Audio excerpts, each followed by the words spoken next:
Freedom സ്പീക്കിലേക്ക് എല്ലാവർക്കും സ്വാഗതം. ചില വീഡിയോസൊക്കെ നമ്മൾ ഒരുപാട് പ്രിപ്പയർ ചെയ്ത് ഒരുപാട് അതിന് വേണ്ടി റിസർച്ച് ചെയ്ത് അതിൻ്റെ എല്ലാ വശങ്ങളും നോക്കിയതിന് ശേഷമൊക്കെയാണ് ചെയ്യുന്നത്. ചില എഴുത്തുകളൊക്കെ അങ്ങനെയാണ്. പക്ഷേ ഇന്നത്തെ വീഡിയോ അങ്ങനെ ഒരുപാട് പ്രിപ്പയർ ചെയ്തോ റിസർച്ച് ചെയ്തോ ചെയ്യുന്നതല്ല. ഇത് ഭയങ്കര എക്സൈറ്റ്മെൻറ്റോടു കൂടി ഭയങ്കര സന്തോഷത്തോടു കൂടി കുറച്ച് വെപ്രാളത്തോടു കൂടി തന്നെ ചെയ്യുന്ന ഒരു വീഡിയോ ആണിത്. മനസ്സിൽ തോന്നുന്ന കാര്യങ്ങൾ ഇങ്ങനെ പറയുക എന്ന് മാത്രമേ ഇതിലുള്ളൂ. ഇതിന് കാരണം ഞാൻ ഇന്നലെ രാത്രി ഒരു വീഡിയോ കാണുകയുണ്ടായി, വളരെ ലേറ്റായിട്ട്. അപ്പോൾ അത് കണ്ടപ്പോൾ അപ്പം തന്നെ ഒരു വീഡിയോ ഷൂട്ട് ചെയ്യണമെന്ന് വിചാരിച്ചു. ഒരുപാട് ലേറ്റ് ആയതുകൊണ്ട് അത് പറ്റിയില്ല. ഇന്ന് രാവിലെ എഴുന്നേറ്റപ്പോൾ തന്നെ അതുകൊണ്ടാണിത് ഷൂട്ട് ചെയ്യുന്നത്. ഈ വർഷം ആദ്യം കണ്ണൂർ വെച്ച് നടന്ന എസൻഷ്യയിൽ ഞാൻ മാർസിസം മാനവികവും എന്നൊരു വിഷയത്തിലൊരു ഡിബേറ്റ് നടത്തിയിട്ടുണ്ടായിരുന്നു. അപ്പോൾ അന്ന് അത് കാണാനായിട്ട് എൻ്റെ ഒരു സുഹൃത്ത് വന്നു. നമ്മൾ പറയുന്ന എല്ലാ കാര്യങ്ങളും, അത് ക്യാപിറ്റലിസം ആയാലും ഏത്തിസം ആയാലും അതിനോടൊക്കെ ചേർന്ന് സഞ്ചരിക്കുന്ന ഒരാളല്ല. എൻ്റെ പരിപാടി ആയതുകൊണ്ട് അത് കാണാനായിട്ട് എൻ്റെ സുഹൃത്ത് വന്നു എന്നേ ഉള്ളൂ. അപ്പോൾ ആ പരിപാടി കഴിഞ്ഞതിന് ശേഷം അവൻ പറഞ്ഞൊരു കാര്യമുണ്ട്, നിങ്ങൾ പറയുന്ന കാര്യങ്ങളൊക്കെ ശരി തന്നെ, പക്ഷേ ഇതുകൊണ്ട് എന്താണ് ഒരു ഗുണം, എന്താണ് ഇതിൻ്റെ ഒരു പോസിറ്റീവ് ഇമ്പാക്റ്റ് സമൂഹത്തിനുണ്ടാക്കുന്നത്, സമൂഹം ഇത് കേൾക്കുമോ എന്നുള്ളതൊക്കെ കാര്യങ്ങളൊക്കെ അവൻ ചോദിച്ചു. അപ്പോൾ അന്ന് ഞാൻ അവനോട് പറഞ്ഞ ഒരു കാര്യമുണ്ട്. ആ ഒരു ഉത്തരം എന്ന് പറഞ്ഞാൽ, ലോകം മുഴുവൻ സോഷ്യലിസത്തിന് പാതയിൽ സഞ്ചരിക്കുമ്പോൾ 1950കളിലും 60കളിലും 70കളുടെ തുടക്കത്തിലുമൊക്കെ ലോകം ഇങ്ങനെ സോഷ്യലിസത്തിൻ്റെ പിടിയിലായിരുന്ന സമയത്ത്, ആ സമയത്ത് വളരെ കുറച്ച് ആളുകൾ മാത്രം അതിൻ്റെ പ്രശ്നങ്ങൾ ഇങ്ങനെ പറഞ്ഞുകൊണ്ടേയിരുന്നു. നമ്മളിവിടെ ഓസ്ട്രിയൻ ഒറ്റയാൾ പോരാട്ടം എന്ന പേരിൽ ഒരു വീഡിയോ നമ്മുടെ ചാനലിൽ തന്നെ ചെയ്തിട്ടുണ്ട്. അപ്പം എന്താണ് സോഷ്യലിസത്തിൻ്റെ പ്രശ്നം, എന്താണ് കറക്റ്റായിട്ടുള്ള എക്കണോമിക് പോളിസീസ്, എന്താണ് സ്വാതന്ത്ര്യത്തിൻ്റെ ഗുണങ്ങൾ എന്നുള്ള കാര്യങ്ങളൊക്കെ പറ്റി സംസാരിക്കുന്ന വളരെ കുറച്ച് ആൾക്കാരെ ഉണ്ടായിരുന്നു. അവർക്ക് അക്കാഡമിക്സിലൊന്നും വലിയ സ്ഥാനമോ അവരുടെ ടെക്സ്റ്റ് ബുക്കുകൾ എല്ലാ കോളേജുകളിലും പഠിപ്പിക്കുകയോ ഒന്നും ചെയ്യുന്നുണ്ടായിരുന്നില്ല. അവർക്ക് പോപ്പുലാരിറ്റി ഉണ്ടായിരുന്നില്ല. അവരെ ഈ പറഞ്ഞ പോലെ ഐഡിയോളജിക്കലാണെന്നും തിയറിസ്റ്റുകളാണെന്നൊക്കെ പറഞ്ഞ് മാറ്റി നിർത്തുകയും, അതേസമയം ലോകം മുഴുവൻ വേറൊരു രീതിയിൽ സഞ്ചരിച്ചു കൊണ്ടിരുന്ന സമയം. എന്നാൽ അതേസമയം ഈ പറഞ്ഞ സോഷ്യലിസ്റ്റ് പോളിസികൾ ഈ പറഞ്ഞ ന്യൂനപക്ഷം ആൾക്കാർ പറഞ്ഞ രീതിയിൽ തന്നെ സംഭവിക്കുകയും പല രാജ്യങ്ങളും സാമ്പത്തികമായി ഒരുപാട് ബുദ്ധിമുട്ട് വരികയും അവരൊക്കെ മാറി സഞ്ചരിക്കാനും തീരുമാനിക്കുകയും ചെയ്തു. അപ്പോൾ അവരങ്ങനെ മാറി സഞ്ചരിക്കാൻ തീരുമാനിച്ച സമയത്ത് 80കളിലും 90കളിലും ഒക്കെ ആ ഒരു മാറ്റം ലോകത്തുണ്ടായപ്പോൾ ലോകത്തിന് സ്വീകരിക്കാനായിട്ടുള്ള ഐഡിയോളജീസ് സൃഷ്ടിച്ചെടുക്കുകയാണ് ഈ പറഞ്ഞ ഈ ന്യൂനപക്ഷം എക്കണോമിസ്റ്റുകളാണെങ്കിലും ഫിലോസഫേഴ്സൊക്കെ ആണെങ്കിലും ചെയ്തു വെച്ചത്. അതിനാണ് നമ്മൾ ഈ നിയോ ലിബറൽ പോളിസീസ് എന്നൊക്കെ പറയുന്നത്. അപ്പം റീഗൻ വരുന്നു, ഇംഗ്ലണ്ടിൽ താച്ചർ വരുന്നു, നമുക്കറിയാം മൻമോഹൻ സിംഗ്, നമ്മുടെ നിയോ ലിബറൽ പോളിസീസ്, ചൈന, അങ്ങനെ ഒരുപാട് എക്സാമ്പിൾസ് നമ്മുടെ മുമ്പിലുണ്ട്. സോവിയറ്റ് യൂണിയനിൽ നിന്ന് രക്ഷപ്പെട്ട രാജ്യങ്ങൾ നമ്മൾ പലപ്പോഴും പറഞ്ഞിട്ടുള്ള കാര്യങ്ങളാണ്. അപ്പോൾ ഈ രാജ്യങ്ങൾക്കൊക്കെ മാറാൻ തയ്യാറായിരുന്ന സമയത്ത് അപ്പോൾ അവർക്ക് സ്വീകരിക്കാൻ വേണ്ടിയിട്ടുള്ള ഒരു എക്കണോമിക് ഫ്രെയിംവർക്ക് അല്ലെങ്കിൽ അതിൻ്റെ ഒരു ഫണ്ടമെൻ്റൽ ആസ്പെക്ട്സിനെ പറ്റി സംസാരിക്കുന്ന കുറച്ച് ആളുകൾ സൃഷ്ടിച്ചു വെച്ചിരിക്കുന്ന കുറേയേറെ വർക്കുകളുണ്ടായിരുന്നു, കുറേ ആശയ പരിസരം ഉണ്ടായിരുന്നു. ഈ ആശയ പരിസരം സൃഷ്ടിച്ചെടുത്തു എന്നുള്ളതാണ് അവർ ചെയ്തത്. അപ്പോൾ അവർ ഇത് ചെയ്തുകൊണ്ടിരുന്ന സമയത്ത് ഒരു 40 വർഷത്തോളം അവരിത് ചെയ്തുകൊണ്ടിരുന്ന സമയത്ത് ആരും കേൾക്കാനില്ലാത്തപ്പോഴും അവർ എന്താണോ ശരി എന്നുള്ളതിനെ പറ്റി അവർ സംസാരിക്കുകയും ലോകം മാറേണ്ട സമയത്ത് അവരുടെ പോളിസീസ് അവിടെ ഉണ്ടാകുകയും ലോകം അത് ഉപയോഗിക്കുകയും ചെയ്തു. ലോകം മുഴുവനായിട്ട് അതെടുത്ത് ഉപയോഗിച്ചു എന്നല്ല പറയുന്നത്, അതിലെ കുറച്ച് കാര്യങ്ങളെങ്കിലും ലോകത്തിന് ഉപയോഗിക്കാൻ കഴിഞ്ഞു എന്നുള്ളതാണ്. അപ്പം അതേ ന്യായം തന്നെയാണ് ഞാൻ അവൻ്റെ അടുത്തും എൻ്റെ സുഹൃത്തിൻ്റെ അടുത്തും പറഞ്ഞത്. നമ്മളിങ്ങനെ സംസാരിച്ചുകൊണ്ടേയിരിക്കുന്നു, നമുക്ക് ശരിയെന്നുള്ള കാര്യങ്ങൾ നമ്മൾ സംസാരിച്ചുകൊണ്ടേയിരിക്കുന്നു. ഇപ്പോൾ അതിനൊരു ഗുണമുണ്ടായില്ലെങ്കിലും ഭാവിയിൽ ലോകത്തിന് മാറി സഞ്ചരിക്കും. ലോകം ഇന്നത്തെ വഴിയിൽ അതിൻ്റെ പ്രശ്നങ്ങൾ മനസ്സിലാക്കി മാറി സഞ്ചരിക്കുകയും ശ്രമിക്കുന്ന സമയത്ത് നമ്മളുടെ ആശയ പരിസരം ആർക്കെങ്കിലും ഉപയോഗിക്കാൻ പറ്റുന്നെങ്കിൽ അവർ ഉപയോഗിക്കും. അങ്ങനെ ഒരു മാറ്റം മാത്രമേ നമുക്ക് ചിന്തിക്കാൻ പറ്റുള്ളൂ. കാരണം നമുക്കൊന്നും വിപ്ലവം നടത്തി മാറ്റം വരുത്തുന്നതല്ലല്ലോ നമ്മളുടെ ഒരു പോളിസി എന്ന് പറയുന്നത്. റാഷണൽ പെർസെപ്ഷൻ അല്ലെങ്കിൽ മറ്റുള്ളവരെ സംസാരിച്ചും ഡിബേറ്റിലൂടെയും ഡിസ്കഷൻസിലൂടെയും ആശയങ്ങൾ പ്രചരിപ്പിക്കാൻ മാത്രമേ പറ്റുള്ളൂ. അപ്പോൾ അങ്ങനെ ഒരു കാലം വരുമെന്നും അപ്പോൾ ആ സമയത്തേക്കുള്ള ആശയങ്ങളാണ് നമ്മൾ സംസാരിക്കുന്നത് എന്നുള്ളതാണ് ഞാൻ കൊടുത്ത ഉത്തരം. അപ്പോൾ അന്നങ്ങനെ പറയുമ്പോഴും നമ്മൾ ഈ ചാനൽ തുടങ്ങുമ്പോഴും നമുക്കറിയാം, ഈ ചാനലിൻ്റെ ഡിസ്ക്രിപ്ഷൻ വായിച്ചാൽ അറിയാം നമ്മൾ എന്ത് ആശയങ്ങൾക്ക് വേണ്ടിയിട്ടാണ് നിലനിൽക്കുന്നത് എന്നുള്ളതൊക്കെ. നമ്മളെപ്പോഴും പറഞ്ഞുകൊണ്ടിരിക്കുന്ന കാര്യം, സ്വാതന്ത്ര്യം എന്ന അടിസ്ഥാന മൂല്യത്തിന് വേണ്ടിയിട്ട് നമ്മൾ സംസാരിക്കുമ്പോൾ ലോകം എന്തെങ്കിലും ഉടനെ വളരെ അടുത്ത് തന്നെ അങ്ങനത്തെ രീതിയിലേക്ക് സഞ്ചരിക്കുമെന്നൊന്നും നമ്മൾ വിചാരിക്കുന്നില്ല. ഭാവിയിൽ എപ്പോഴും നടക്കുന്ന ഒരു കാര്യങ്ങൾ എന്നുള്ളതാണ്.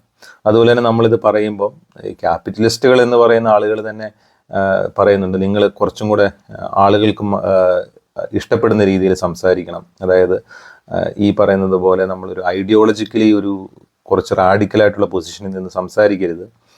പ്രാക്ടിക്കൽ അല്ല കാര്യങ്ങൾ, ലോകം ഇങ്ങനെയൊക്കെ നടക്കുകയുള്ളൂ എന്നൊക്കെ പറഞ്ഞ് സംസാരിക്കുന്ന ക്യാപിറ്റലിസ്റ്റുകളൊക്കെ തന്നെയുണ്ട്. അപ്പം അങ്ങനെ ഈ അവർ പറയുന്ന ചില ന്യായങ്ങളൊക്കെ ഉണ്ട്. നിങ്ങളിങ്ങനെ കറക്റ്റായിട്ടുള്ള കാര്യങ്ങൾ പറഞ്ഞുകൊണ്ടിരുന്നുകൊണ്ട് സമൂഹം എടുക്കണമെന്നില്ല. ലോകത്തിന് പലതരത്തിലുള്ള കൺസ്ട്രെയിൻസ് ഉണ്ട്. ഒരുപാട് രാജ്യങ്ങൾക്ക് അവരുടെ എക്കണോമിക് പോളിസീസും കാര്യങ്ങളൊക്കെ ഉണ്ട്. അതുകൊണ്ട് ഈ ശരിക്കുള്ള ക്യാപിറ്റലിസം അതേപോലെ പറയുന്നതിന് പകരം ലോകം പോകുന്ന വഴിയിൽ നമ്മൾ പോകണം. അപ്പോൾ ഈ മിക്സ്ഡ് എക്കണോമീസിന് വേണ്ടിയിട്ട് സംസാരിക്കുന്നവരാണ് കൂടുതലും അങ്ങനത്തെ ഒരു വാദം ഉപയോഗിക്കുന്നത്. നിങ്ങൾ പറയുന്നത് കാര്യങ്ങൾ മണ്ടത്തരമാണ് എന്ന് പറയുന്ന സുഹൃത്തുക്കൾ വരെയുണ്ട്. ഇങ്ങനെ പറഞ്ഞുകൊണ്ട് നിന്നിട്ട് പ്രത്യേകിച്ച് കാര്യമൊന്നുമില്ല, ഇതൊന്നും ആരും എടുക്കാൻ പോകുന്നില്ല എന്നുള്ള രീതിയിലൊക്കെ. അപ്പോൾ നമ്മളത് കേൾക്കുമ്പോഴും നമ്മൾ പറയുന്നത് ഓക്കെ, എന്തിരുന്നാലും നമുക്ക് പറയാനുള്ള കാര്യം പറയുക എന്നുള്ളതാണ്, സത്യം പറയുക എന്നുള്ളതാണ്. എന്ത് വർക്ക് ചെയ്യുന്നു, ഇന്ന് വർക്ക് ചെയ്യുന്നോ ഇല്ലയോ എന്നുള്ളതല്ല, മനസ്സിലാക്കിയ കാര്യം ശരിയാന്നുള്ള കാര്യം പറയാന്നുള്ള രീതിയിൽ നമ്മൾ പറയുന്നതേ ഉള്ളൂ. അപ്പോഴും നമുക്ക് ഇതൊന്നും പെട്ടെന്ന് നടക്കുമെന്നൊരു തോന്നൽ നമുക്കുമില്ല. അപ്പോഴാണ് നമുക്ക് അർജൻറ്റീനയിൽ നടന്ന സംഭവങ്ങൾ നമുക്കറിയാം. അവിടെ ഒരു എക്കണോമിക് റൈറ്റ് വിങ്ങിൽപ്പെട്ട ഒരാൾ അവിടെ അധികാരത്തിലെത്തുന്നു എന്നുള്ളത് അതൊരു അത്ഭുതമായിരുന്നു. അദ്ദേഹം അധികാരത്തിലെത്തിയതിനു ശേഷം സംസാരിക്കുന്ന കാര്യങ്ങളൊക്കെ നമുക്ക് വളരെ എന്താ പറയുക, ഒരിക്കലും നമ്മൾ ഇപ്പോഴെങ്ങും നടക്കുമെന്ന് കരുതാത്ത ചില സംഭാഷണങ്ങളൊക്കെയാണ് അദ്ദേഹം നടത്തിയത്. പ്രത്യേകിച്ചും അർജൻറ്റീനയിലെ ഒരുപാട് റെഗുലേഷൻസ് ഒക്കെ എടുത്ത് മാറ്റുന്നതിനെ പറ്റിയിട്ടൊക്കെ സംസാരിച്ചു. അപ്പോൾ അങ്ങനെ ഒരാളെ ഒരു സ്ഥലത്ത് അധികാരത്തിൽ വരും, പ്രത്യേകിച്ചും അർജൻറ്റീനയെ പോലെയുള്ള സ്ഥലത്ത് അധികാരത്തിൽ വരുമെന്നും ഇങ്ങനെ തരത്തിൽ ലെഫ്റ്റിൻ്റെ പോളിസീസിനെ കണിശമായിട്ട് വിമർശിക്കുകയും അതേസമയം ഈ ക്യാപിറ്റലിസത്തിനെ പ്രൊമോട്ട് ചെയ്യുന്നൊക്കെ നമ്മളൊരിക്കലും വിചാരിച്ചിരുന്ന കാര്യമില്ല. പക്ഷെ അത് നടന്നു. പക്ഷെ അത് അർജൻറ്റീനയിലാണെന്ന് പറയാം. അപ്പോൾ ഞാൻ ഇന്നത്തെ ഈ സംസാരിക്കുന്ന വിഷയം എന്ന് പറഞ്ഞാൽ, നമ്മളുടെ ഈ ചാനലിൻ്റെ കഴിഞ്ഞൊരു 4 മാസത്തെ ചരിത്രം നോക്കിക്കഴിഞ്ഞു കഴിഞ്ഞാൽ നമ്മൾ സംസാരിച്ചുകൊണ്ടിരിക്കുന്ന വിഷയങ്ങളുടെ ഒരു അടിസ്ഥാനത്തിൽ നോക്കുകയാണെങ്കിൽ ഏറ്റവും ഇമ്പോർട്ടൻ്റ് ആയിട്ടുള്ളൊരു ദിവസമായിരുന്നു ഇന്നലെ. കാരണം അമേരിക്കൻ പ്രസിഡന്റ് ഇലക്ഷൻ കഴിഞ്ഞതിന് ശേഷം ട്രംപ് വിജയിക്കുകയും ട്രംപ് പുതിയൊരു ഡിപ്പാർട്ട്മെൻറ്റ് ആരംഭിക്കുകയും അവിടെ എലൺ മസ്കിനെയും വിവേക് രാമസ്വാമിയും കൊണ്ടുവരികയും ചെയ്യുകയാണ്. ആ ഡിപ്പാർട്ട്മെൻ്റ് എന്ന് പറഞ്ഞാൽ ഡിപ്പാർട്ട്മെൻറ്റ് ഓഫ് ഗവൺമെൻറ് എഫിഷ്യൻസി, അങ്ങനെ എന്തോ ആണ് ആ ഡിപ്പാർട്ട്മെൻറ്റിൻ്റെ പേര്. അപ്പോൾ ആ ഡിപ്പാർട്ട്മെൻറ്റ് കൊണ്ടുവരുന്നത് തന്നെ അമേരിക്കയുടെ ഇതുവരെയുള്ള ഇപ്പം നിലനിൽക്കുന്ന അവരുടെ ഗവൺമെൻറ്റിനെ മൊത്തത്തിൽ റീസ്ട്രക്ചർ ചെയ്യുകയാണ്. അവർ റീസ്ട്രക്ചർ ചെയ്യുക എന്ന് ഉദ്ദേശിക്കുന്നത് എന്താണെന്ന് വെച്ച് കഴിഞ്ഞാൽ അവരുടെ ബ്യൂറോക്രസിയെ മാറ്റിമറിക്കുക, അതുപോലെ തന്നെ അവർ റെഗുലേറ്ററി സ്റ്റേറ്റ് എന്നുള്ള രീതിയിൽ നിന്ന് മാറിയിട്ട് മാക്സിമം റെഗുലേഷൻസ് എല്ലാം കുറച്ചുകൊണ്ട് ജനങ്ങൾക്ക് പൂർണ്ണമായ സ്വാതന്ത്ര്യം കൊടുത്തുകൊണ്ട് അവരുടെ നിത്യജീവിതത്തിൽ അവരുടെ സാമ്പത്തിക കാര്യങ്ങളിൽ ഇടപെടുന്ന ഒരു സ്റ്റേറ്റായിട്ട് നിലനിൽക്കുന്നതിന് വരെ മാറുക എന്നുള്ളതാണ്. ഈ ഒരു പോളിസീസാണ് നമ്മൾ കുറേ നാളായിട്ട് പറഞ്ഞുകൊണ്ടിരിക്കുന്നത്. അതാണ് ഞാൻ ആദ്യം പറഞ്ഞ ഈ ഒരു എക്സൈറ്റ്മെൻറ്റ് എന്ന് പറഞ്ഞത്. ഇങ്ങനെ ഒരു സംഭവം അമേരിക്കയിലൊക്കെ ഇത്ര പെട്ടെന്ന് നടക്കുമെന്ന് നമ്മൾ വിചാരിക്കുന്നില്ല. അപ്പോൾ പ്രത്യേകിച്ച് ഈ അമേരിക്കൻ ഇലക്ഷനെ പറ്റി പറയുകയാണെങ്കിൽ ഈ വിവേക് രാമസ്വാമി എന്ന് പറഞ്ഞ ലിബറട്ടേറിയൻ പോളിസീസൊക്കെ സംസാരിക്കുന്ന ഒരാളുണ്ടെന്നറിയാം. ലിബറേറ്റേറിയൻ പോളിസീസ് ഇദ്ദേഹവും നമ്മുടെ അർജൻറ്റീനയിലെ മിലയുമായിട്ട് അദ്ദേഹം കാണുമ്പോൾ പറയുന്നുണ്ട് നമുക്ക് ഈ പോളിസീസൊക്കെ അമേരിക്കയിലേക്ക് കൊണ്ടുവരുമെന്നൊക്കെ പറയുന്നുണ്ട്. പിന്നെ നമ്മൾ കുറേ നാൾ കഴിയുമ്പോൾ കാണുന്നത് അദ്ദേഹത്തിൻ്റെ സ്ഥാനാർത്ഥിത്വമൊക്കെ പിൻവലിച്ച് കഴിഞ്ഞിട്ട് ട്രംപിന് പൂർണ്ണമായും സപ്പോർട്ട് കൊടുക്കുന്നതായിട്ടാണ് കാണുന്നത്. അപ്പോൾ നമുക്ക് ആ പ്രതീക്ഷകളൊക്കെ പോയി. ഈ രാഷ്ട്രീയക്കാരെ പോലെയൊക്കെ സംസാരിക്കുന്ന ആളാണെന്നുള്ള രീതിയിലാണ്, അതായത് അദ്ദേഹത്തിന് മത്സരിക്കാൻ തയ്യാറല്ല, പിന്നെ എന്ത് മാറ്റമാണ് വരുത്തുന്നത്. ട്രംപിൻ്റെ കാര്യം പറയുകയാണെങ്കിൽ ട്രംപിൻ്റെ പറ്റിയിട്ടുള്ള നമുക്ക് അറിയാം, ട്രംപിൻ്റെ ആദ്യത്തെ ടൈമിൽ നടന്ന കാര്യങ്ങളൊക്കെ വെച്ച് നോക്കുമ്പോൾ ട്രംപിനെ പറ്റിയിട്ട് അത്ര നല്ലൊരു ഇമേജ് അല്ല ഉണ്ടായിരുന്നത്. അപ്പം ട്രംപിനെ സപ്പോർട്ട് ചെയ്യുന്ന ഒരാളെന്ന് പറഞ്ഞപ്പോഴത്തേക്ക് വിവേക് രാമസ്വാമിയെ ഞാൻ അത്ര കാര്യമായിട്ട് എടുത്തില്ല. അദ്ദേഹം പറയുന്ന കാര്യങ്ങളൊന്നും പിന്നെ ഫോളോ ചെയ്തിട്ടുമില്ല.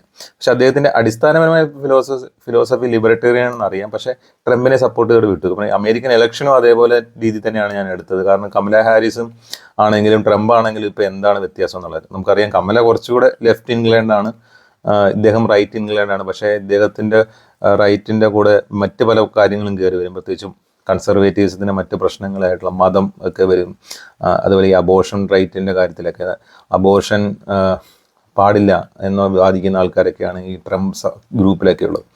അപ്പോൾ ട്രംപ് ജയിച്ചാൽ കുറേ നല്ല കാര്യങ്ങളുണ്ടാവും, കമല ജയിച്ചാലും കുറേ നല്ല കാര്യങ്ങളുണ്ടാവും. പക്ഷേ രണ്ട് ഭാഗത്തു നിന്നും മോശം കാര്യങ്ങൾ ഒരുപാടുണ്ട്. ഈ മോശം കാര്യങ്ങൾ നമുക്ക് ഒരിക്കലും അംഗീകരിക്കാൻ പറ്റാത്ത മോശം കാര്യങ്ങൾ രണ്ട് സൈഡിൽ നിന്ന് കയറി വരും. അപ്പോൾ അതുകൊണ്ട് അമേരിക്കൻ ഇലക്ഷനെ നമ്മളത്ര ആ രീതിയിലാണ് കണ്ടത്. എന്തായാലും നമ്മൾ വിചാരിക്കുന്ന തരത്തിലൊന്നും ലോകം ഇപ്പോൾ അവിടെ അമേരിക്കയിൽ ഒരു ചേഞ്ച് വരില്ല എന്ന് കരുതുന്നത്. പക്ഷേ ഇന്നലത്തെ ഈ ഒരു അനൗൺസ്മെൻറ്റ് സത്യം പറഞ്ഞാൽ എനിക്ക് ഭയങ്കര സന്തോഷവും ഒരു ഞെട്ടലും ഒക്കെ ആയിരുന്നു.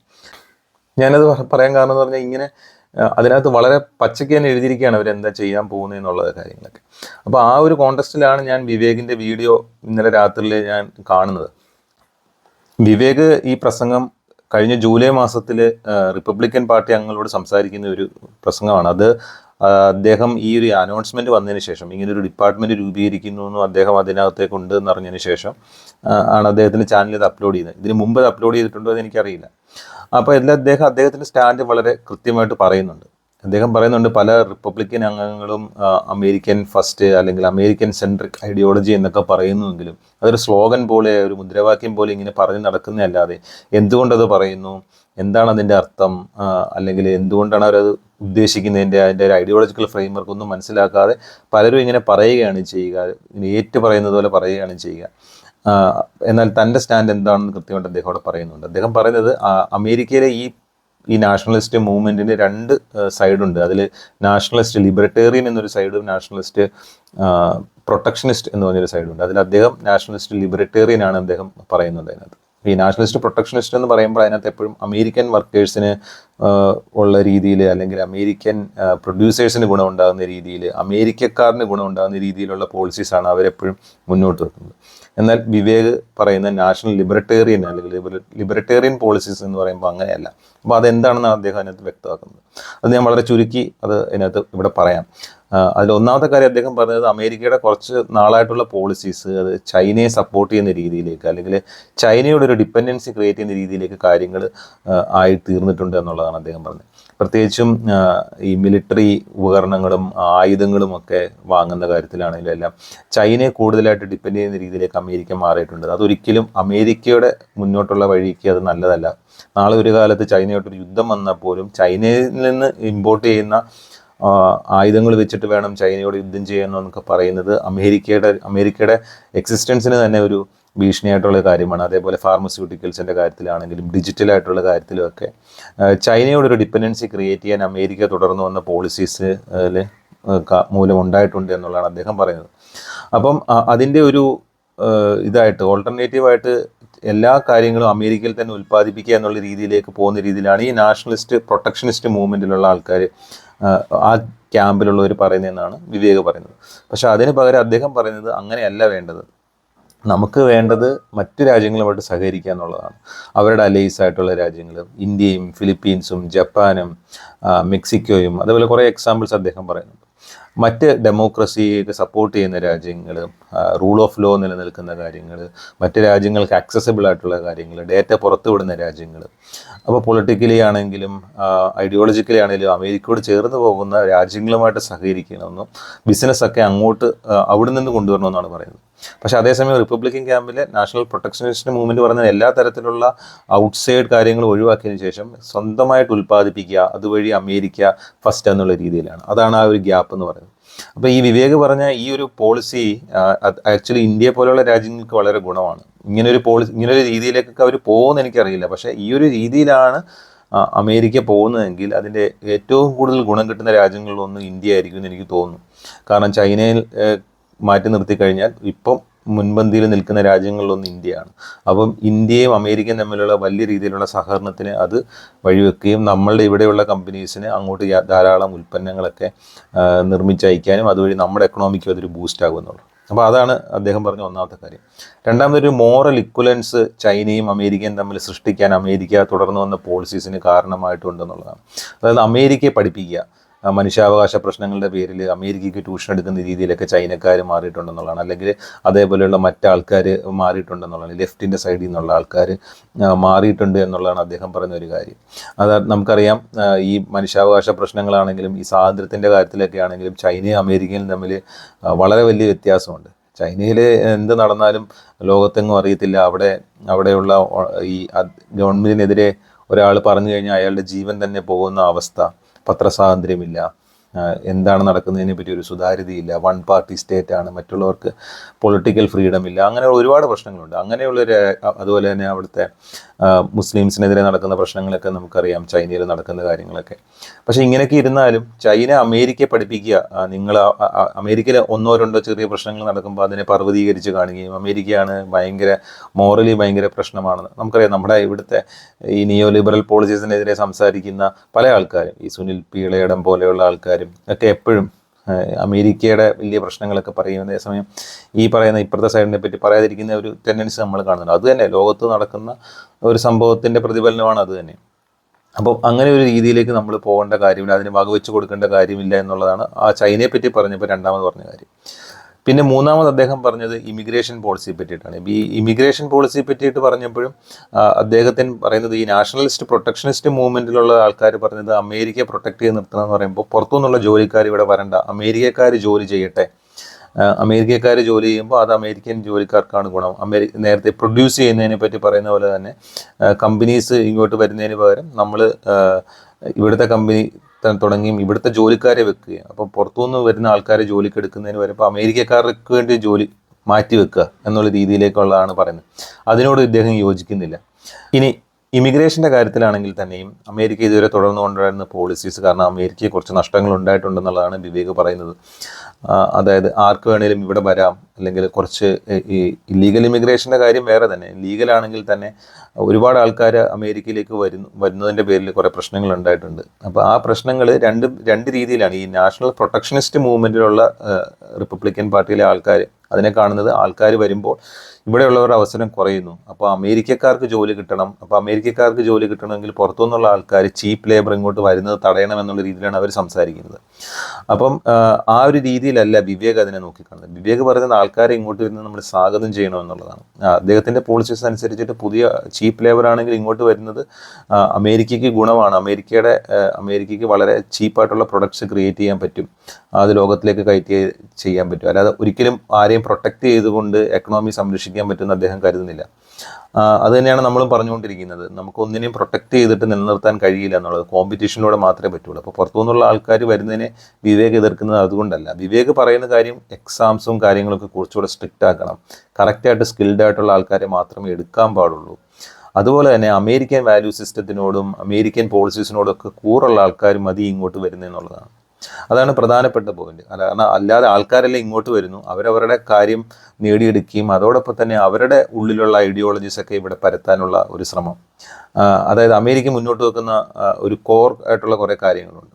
അതിലൊക്കെ എന്തൊക്കെ പ്രശ്നങ്ങളുണ്ടെന്ന് പറഞ്ഞാൽ അവരുടെ ഫണ്ടമെൻ്റൽ സംഭവം എന്ന് പറഞ്ഞാൽ ഫ്രീഡമാണ്. അപ്പം ഈ ഫ്രീഡത്തിനെതിരെയുള്ള പ്രത്യേകിച്ചും കമ്മ്യൂണിസം പോലെയുള്ള കാര്യങ്ങൾ, അതുപോലെ തന്നെ നാരോ മൈൻഡഡ് ആയിട്ടുള്ള മറ്റ് പല ഐഡിയോളജീസും, അത് റിലീജിയസ് ആയിരിക്കാം, അങ്ങനെയുള്ള പല പ്രശ്നങ്ങളുമുള്ള കാര്യങ്ങളെല്ലാം അവിടത്തേക്ക് കടന്നു വരികയും അപ്പോൾ അമേരിക്കയുടെ തകർച്ചയ്ക്ക് തന്നെ കാരണമാകുന്നുള്ള രീതിയിലേക്ക് ഇമിഗ്രേഷൻ മാറുന്നതിനോട് അദ്ദേഹം എതിർപ്പാണ്. പക്ഷെ അതൊരിക്കലും ഇവിടെ വന്ന് നമ്മുടെ ജോലി ആരെങ്കിലും തട്ടിക്കൊണ്ടു പോകുക എന്നുള്ള രീതിയിലല്ല അദ്ദേഹം കാണുന്നത്. അതാണ് അദ്ദേഹത്തിൻ്റെ നാഷണൽ ലിബർട്ടേറിയൻ പെർസ്പെക്റ്റീവിൽ ഒരു കാര്യം എന്ന് പറയുന്നത്. ഇനി ഏറ്റവും പ്രധാനപ്പെട്ട ഒരു കാര്യം എന്ന് പറഞ്ഞു കഴിഞ്ഞാൽ അദ്ദേഹം പറഞ്ഞത് അമേരിക്ക കുറച്ച് നാളായിട്ട് തുടർന്നു വന്ന ഈ പോളിസീസിൻ്റെ പ്രശ്നങ്ങൾ പരിഹരിക്കാനായിട്ട് ഈ നാഷണൽ പ്രൊട്ടക്ഷനിസ്റ്റ് ഗ്രൂപ്പിലുള്ള ആൾക്കാർ പറയുന്നത് റെഗുലേഷൻസ് കൂട്ടണം എന്നുള്ളതാണ്. അപ്പം അത് അദ്ദേഹം വളരെ വ്യക്തമായിട്ട് ശക്തമായിട്ട് അദ്ദേഹം അതിനെ എതിർക്കുകയാണ് ചെയ്യുന്നത്. അദ്ദേഹം പറയുന്നത് ഒരു ലെഫ്റ്റ് റെഗുലേറ്ററി നാനി സ്റ്റേറ്റിനെ മാറ്റിയിട്ട് ഒരു റൈറ്റ് റെഗുലേറ്ററി നാനി സ്റ്റേറ്റിനെ കൊണ്ടുവന്നുകൊണ്ട് യാതൊരുവിധ ഗുണവുമില്ല, പ്രശ്നങ്ങളെല്ലാം മാറില്ല എന്നുള്ളതാണ്. അദ്ദേഹം പറഞ്ഞത് റെഗുലേഷൻ ആണ് പ്രശ്നം എന്നുള്ളതാണ്. അപ്പോൾ അമേരിക്കയ്ക്ക് ഉണ്ടായ പ്രശ്നങ്ങളുടെ മൂലകാരണം അന്വേഷിച്ച് പോകുമ്പോൾ അമേരിക്കയിൽ നിലനിൽക്കുന്ന വലിയ രീതിയിലുള്ള റെഗുലേഷൻസ്, നമ്മളിപ്പോഴും ഇവിടെ പറയുന്നത് അമേരിക്ക എന്ന് പറയുന്നത് ക്യാപിറ്റലിസ്റ്റ് രാജ്യത്തിൻ്റെ ഏറ്റവും വലിയ ഉദാഹരണമായിട്ടാണ് പറയുന്നതെങ്കിലും അമേരിക്കൻ എക്കണോമിയെ സംബന്ധിച്ചിടത്ത് ഏറ്റവും വലിയ പ്രശ്നങ്ങളിലൊന്ന് അവിടെ നിലനിൽക്കുന്ന റെഗുലേഷൻസ് ആണ്. ഒരുപാട് റെഗുലേഷൻസ് ഉണ്ട്. അപ്പോൾ നമുക്കറിയാം ഈ അർജന്റീനയിൽ അദ്ദേഹം മിലെ ഭരണത്തിലേറ്റപ്പോൾ ഒരുപാട് റെഗുലേഷൻസ് അദ്ദേഹം എടുത്തു കളയുണ്ട്. ഏകദേശം 3000-ഓളം റെഗുലേഷൻസ് വെട്ടിക്കളഞ്ഞു എന്നൊക്കെയാണ് നമ്മൾ വാർത്തകളിലൊക്കെ കണ്ടത്. അപ്പോൾ അതുപോലെ ഈ ഒരു ഡിപ്പാർട്ട്മെൻറ്റിൻ്റെ ഈ ട്രംപ് രൂപീകരിച്ച എലൺ മസ്കും വിവേക് രാമസ്വാമിയൊക്കെയുള്ള ഈ ഡിപ്പാർട്ട്മെൻറ്റിൻ്റെ പ്രധാനപ്പെട്ട അജണ്ട എന്ന് പറയുന്നത് ഈ റെഗുലേഷൻസൊക്കെ ഒഴിവാക്കുക, അതുപോലെ തന്നെ അനാവശ്യമായ സ്ഥാപനങ്ങൾ ഒഴിവാക്കുക എന്നുള്ളതാണ്. എഡ്യൂക്കേഷനിലാണെങ്കിലും സോഷ്യൽ വെൽഫെയറിലാണെങ്കിലും ഹെൽത്തിലാണെങ്കിലും ഒക്കെ പലതരത്തിലുള്ള ബ്യൂറോക്രസിയും അതിൽ ഒരുപാട് ഗവൺമെൻറ് എംപ്ലോയീസും ഗവൺമെൻറ് വേസ്റ്റേജാണ് അവിടെ നടക്കുന്നത്. അപ്പോൾ ആളുകളുടെ ജീവിതം അവരവർക്ക് വിട്ടുകൊടുക്കുക, മാക്സിമം പ്രൈവറ്റ് ആയിട്ടുള്ള കാര്യങ്ങൾക്ക് വിട്ടുകൊടുത്തതിന് ശേഷം കുഴപ്പങ്ങൾ വരുമ്പോൾ മാത്രം അത് പരിഹരിക്കുക എന്നുള്ള രീതിയിലേക്ക് കാര്യം പോകുന്ന രീതിയിലേക്ക് ഗവൺമെൻറ്റിനെ മാറ്റുക എന്നുള്ളതാണ്. ഇത് റിപ്പബ്ലിക്കൻ വിങ്ങിൽ തന്നെ വളരെ വലിയ രീതിയിൽ രണ്ട് രീതിയിലും ചിന്തിക്കുന്ന ആൾക്കാരുണ്ടെന്നുള്ളതാണ്. അപ്പം കൂടുതൽ റെഗുലേഷൻസ് കൊണ്ടുവരിക. അപ്പോൾ നമ്മളുടെ ഇവിടെ അങ്ങനെ സംസാരിക്കുന്ന ആൾക്കാരുണ്ട്. ഈവൻ ക്യാപിറ്റലിസ്റ്റ് എന്ന് പറയുന്ന ആൾക്കാരുടെ ഇടയിൽ തന്നെ റെഗുലേഷൻസിന് വേണ്ടിയിട്ട് വാദിക്കുന്ന ആൾക്കാരുണ്ട് എന്നുള്ളതാണ്. അപ്പോൾ അതേപോലെയുള്ള ആൾക്കാർ അവിടെയുണ്ട്. അപ്പോൾ വിവേക് പറയുന്നത് പ്രശ്നം എന്താണെന്ന് മനസ്സിലാക്കുക, അതിനനുസരിച്ച് പരിഹാരം കണ്ടെത്തുക എന്നുള്ളതാണ്. ആ പ്രശ്നം എന്ന് അദ്ദേഹം പറയുന്നത് റെഗുലേഷൻ എന്നുള്ളതാണ് പ്രശ്നം. നിങ്ങളിതിനെ റീസ്ട്രക്ചർ ചെയ്യുക എന്ന് ഉദ്ദേശിക്കുമ്പോൾ ഈ സ്ഥാപനം കുറച്ചും കൂടെ മിനുക്കിയെടുക്കാമെന്നോ അല്ലെങ്കിൽ ഈ സ്ഥാപനത്തിലുള്ള എംപ്ലോയീസിനെ മാറ്റിയിട്ട് പുതിയ എംപ്ലോയീസിനെ വെച്ചാലോ ഒന്നും പ്രശ്നം പരിഹരിക്കാൻ പോകുന്നില്ല. റെഗുലേഷൻ എന്ന് പറയുന്നത് സാധനം തന്നെയാണ് പ്രശ്നം. അപ്പോൾ നമ്മൾ റെഗുലേഷൻസിനെ പറ്റിയിട്ടൊക്കെ ഈ ഇന്ത്യയിൽ റെഗുലേഷൻ കാരണം ഉണ്ടായ പ്രശ്നങ്ങളെ പറ്റിയിട്ടൊക്കെ മുമ്പ് എഴുതിയിട്ടൊക്കെ ഉണ്ട്. ഞാനതിൻ്റെ ലിങ്ക് ഇതിൻ്റെ ഡിസ്ക്രിപ്ഷനിൽ ചേർക്കാം. അപ്പം അമേരിക്കയിലെയും പല പ്രശ്നങ്ങളുടെയും, പ്രത്യേകിച്ചും അവിടുത്തെ ഹെൽത്ത് കെയറിലെ പ്രശ്നമാണെങ്കിലും എഡ്യൂക്കേഷൻ്റെ പ്രശ്നങ്ങളുടെയൊക്കെ പ്രശ്നം ഈ റെഗുലേഷനാണ്.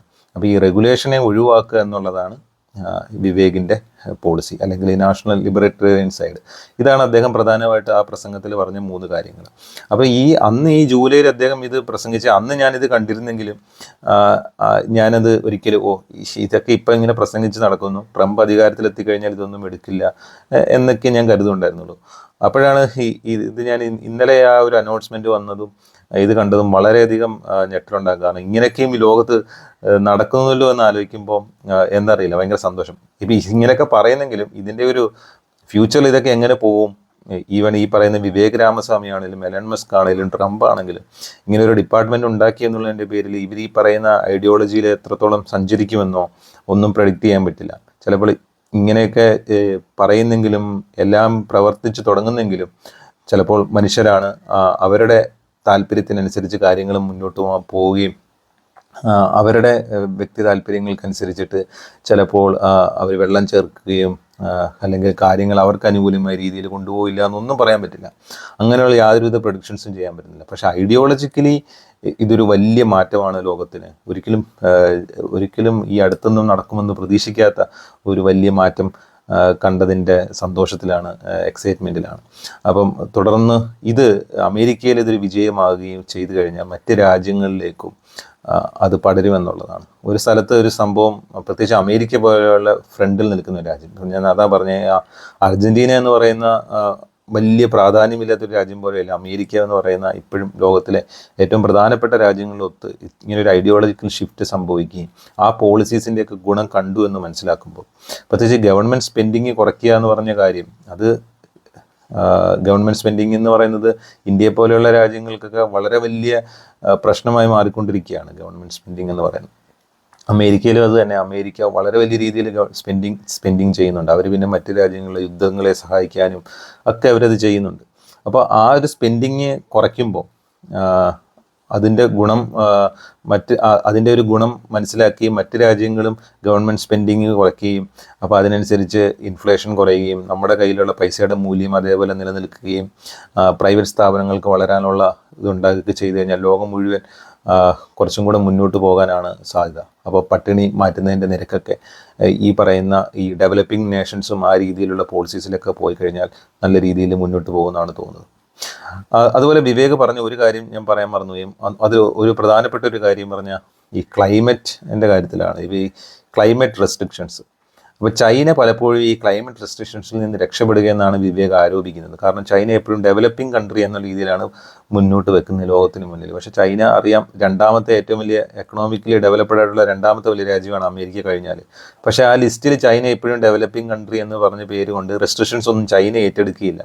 ചൈന എല്ലാ കാര്യങ്ങളും ചെയ്യും, പക്ഷേ ഈ റെസ്ട്രിക്ഷൻസ് എല്ലാം അമേരിക്ക ചെയ്യണമെന്നാണ് പറയുന്നത്. അപ്പം അതിന് വിവേക് വളരെ വലിയ രീതിയിൽ എതിർക്കുന്നുണ്ട് ആ പ്രസംഗത്തിനകത്ത്.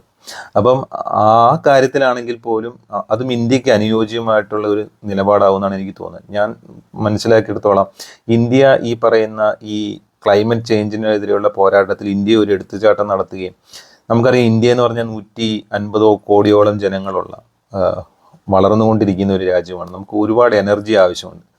അപ്പം ഈ റാഷണൽ അല്ലാത്ത ചില തീരുമാനങ്ങൾ, ഇമോഷണലായിട്ടുള്ള ചില തീരുമാനങ്ങൾ ക്ലൈമറ്റ് ചേഞ്ചിൻ്റെ പേരിൽ എടുത്തു കഴിഞ്ഞാൽ, പല റെസ്ട്രിക്ഷൻസും കൊണ്ടുവന്നു കഴിഞ്ഞാൽ അത് ബാധിക്കുന്ന ഒരു രാജ്യമായിരിക്കും ഇന്ത്യ. അപ്പം ചൈനയെ നമുക്കറിയാം, ചൈന ഈ പറയുന്ന പോളിസീസ് ഒന്നും കൃത്യമായിട്ട് പാലിച്ചില്ലെങ്കിലും കുഴപ്പമൊന്നുമില്ല രീതിയിലാണ് പല കാര്യങ്ങളും പോകുന്നുള്ളതുകൊണ്ട് തന്നെ ചൈനയ്ക്ക് രക്ഷപ്പെട്ടു പോകാം. പക്ഷേ ഇന്ത്യ അങ്ങനെയല്ല. അപ്പം ഇന്ത്യ ഒരു ഡെമോക്രസി നിലനിൽക്കുന്ന രാജ്യമാണ്. ഇന്ത്യക്ക് മറ്റ് രാജ്യങ്ങളോടും പല ഉത്തരവാദിത്തങ്ങളും കാര്യങ്ങളും ഒക്കെ ഉണ്ട്. അപ്പം ഇന്ത്യ ഈ പറയുന്ന പോലത്തെ പോളിസീസിൻ്റെ പുറകെ പോവുകയാണെങ്കിൽ ഇന്ത്യക്ക് അതൊരു പ്രശ്നമായിട്ട് മാറും. അപ്പോൾ അമേരിക്ക എടുക്കുന്ന നിലപാട് ചിലപ്പോൾ ഇന്ത്യക്ക് സഹായമാകാൻ സാധ്യതയുണ്ട്. ഈ ക്ലൈമറ്റ് ചേഞ്ചിനെതിരെയുള്ള തീരുമാനങ്ങളിലുള്ള ഈ കമ്പനീസിന് മേൽ അനാവശ്യമായ റെസ്ട്രിക്ഷൻസ് ഒക്കെ കൊണ്ടുവരുന്ന കാര്യത്തിൽ ഈ പറഞ്ഞ കാര്യത്തിൽ പലർക്കും പല അഭിപ്രായ വ്യത്യാസങ്ങളുണ്ടാവും. ഞാൻ ഈ എനർജിയെ പറ്റിയിട്ട് ഒരു പ്രസൻറ്റേഷൻ ചെയ്യണമെന്ന് വിചാരിക്കുന്നുണ്ട്. കുറേ നാളുകളായിട്ട് വിചാരിക്കുന്നതാണ്. അതിങ്ങനെ മാറി മാറി പോവുകയാണ്. എന്തായാലും അടുത്ത വർഷം തുടക്കത്തിൽ തന്നെ ഈ എനർജിയുടെ കാര്യങ്ങൾ വെച്ചൊരു പ്രസൻറ്റേഷൻ ചെയ്യണമെന്നാണ് വിചാരിക്കുന്നത്. അപ്പം നമുക്ക് തിരിച്ച് വീണ്ടും വിവേക് രാമസ്വാമിയുടെ വാദങ്ങളിലേക്ക് വന്നു കഴിഞ്ഞാൽ അദ്ദേഹത്തിൻ്റെ എല്ലാ കാര്യങ്ങളും ഞാൻ പൂർണ്ണമായിട്ട് അംഗീകരിക്കുന്നു എന്ന് പറയുന്നില്ല. അതുപോലെ തന്നെ ഭാവിയിൽ ഇത് എന്താകുമെന്ന് ഉള്ളതും കൃത്യമായിട്ട് പറയാൻ പറ്റില്ല. എന്നിരുന്നാലും ഇത് വളരെ പോസിറ്റീവായിട്ടുള്ളൊരു മൂവ്മെൻ്റായിട്ടാണ് ഇപ്പം മനസ്സിലാക്കുന്നത്. വീണ്ടും നമുക്ക് പല വിഷയങ്ങളുമായി കാണാം. ഇത്രയും നേരം കേട്ടുകൊണ്ടിരുന്ന എല്ലാവർക്കും നന്ദി. ബൈ.